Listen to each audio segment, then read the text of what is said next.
Assalamualaikum warahmatullahi wabarakatuh. Welcome back to my channel. Oke teman-teman semua, di sini saya mau sharing penyebab kelangkaan dan kenaikan harga sebuah produk ya. Apakah kalian itu pernah melihat fenomena produk itu tiba-tiba harganya mahal banget ya.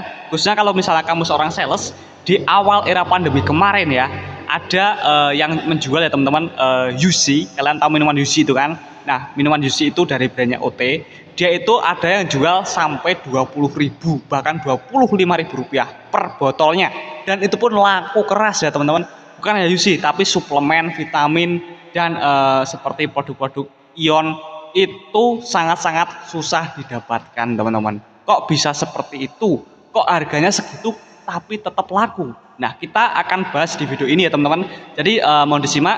Ini adalah beberapa alasan kelangkaan dan kenapa harga itu naiknya itu sangat signifikan. Jadi gini teman-teman, yang pertama, harga produk itu akan naik apabila permintaan itu lebih banyak daripada supply. Paham nggak teman-teman? Jadi yang order itu banyak tapi supply produknya itu sedikit ya. Kalau misalnya fenomena seperti itu, pihak supply ya itu pasti akan mengambil kesempatan. Wah, ini yang punya produk ini cuma saya nih, ini produk ini dicari nih, nggak ada yang punya masker nih, kayak gitu kan. Nah, terus mereka menaikkan produknya kayak gitu teman-teman. Nah, tapi seperti yang sudah saya share di video sebelumnya teman-teman, saya sering sekali mendapatkan penawaran produk seperti itu ya teman-teman.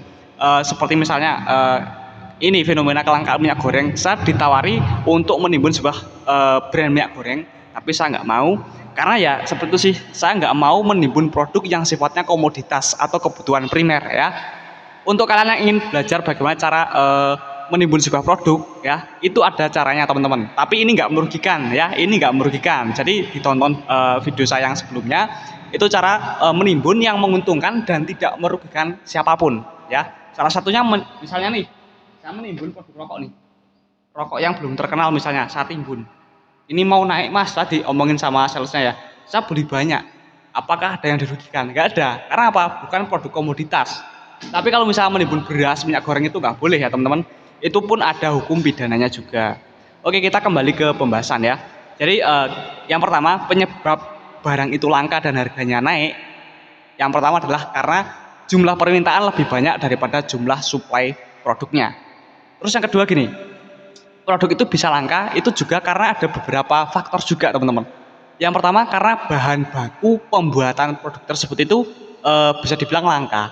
Misalnya gini, wah ini tahu sama tempe kok langka ya, kok kok jarang ditemui lagi ya. Ya mungkin karena harga kedelainya lagi turun, jadi para petani kedelai itu males mau nanam, wah percuma, ini juga nggak akan laku harganya, paling cuma berapa, cuma capek doang, makanya mereka nggak bertanam kedelai. Ini misalnya seperti itu ya.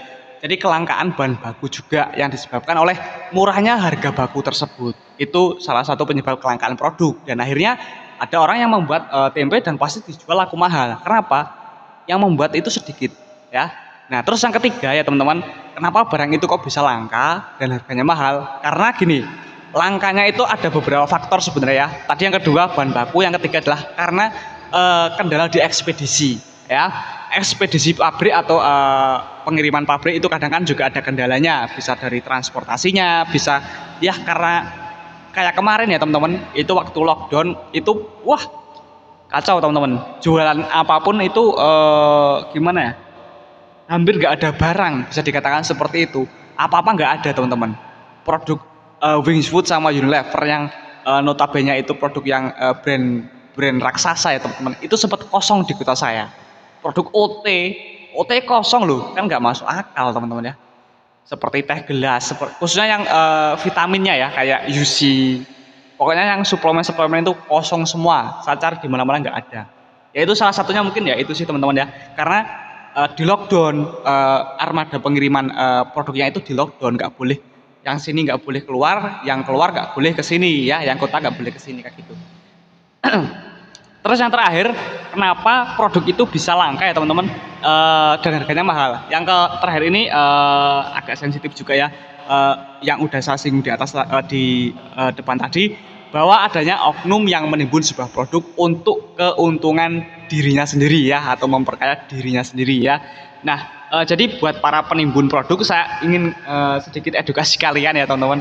Jadi gini teman-teman, kalau misalnya kalian ingin menimbun sebuah produk, jangan menimbun produk yang sifatnya komoditas atau kebutuhan sehari-hari. Karena itu sama saja kalian itu berbisnis di atas penderitaan orang lain.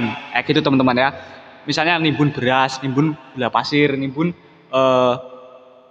pokoknya makanan yang sehari-hari lah itu nggak boleh. Tapi kalau misalnya saya mau menimbun produk rokok karena harganya naik dan ini rokoknya pun rokok masih cukai R2 ya, belum R1. Nggak ada yang dirugikan dan dijual di harga lama pun kita untungnya banyak. Itu cara menimbun yang sehat seperti itu teman-teman ya. Oke, by the way untuk produk yang saya pegang ini adalah Harmony Kretek sama Harmony Filter, isinya 16 batang dan produknya udah saya upload di toko online saya Tokopedia, Sales Magic Reel. Link toko ada di deskripsi video ini. Oke, terima kasih. Semoga video ini ada hikmah yang bisa diambil.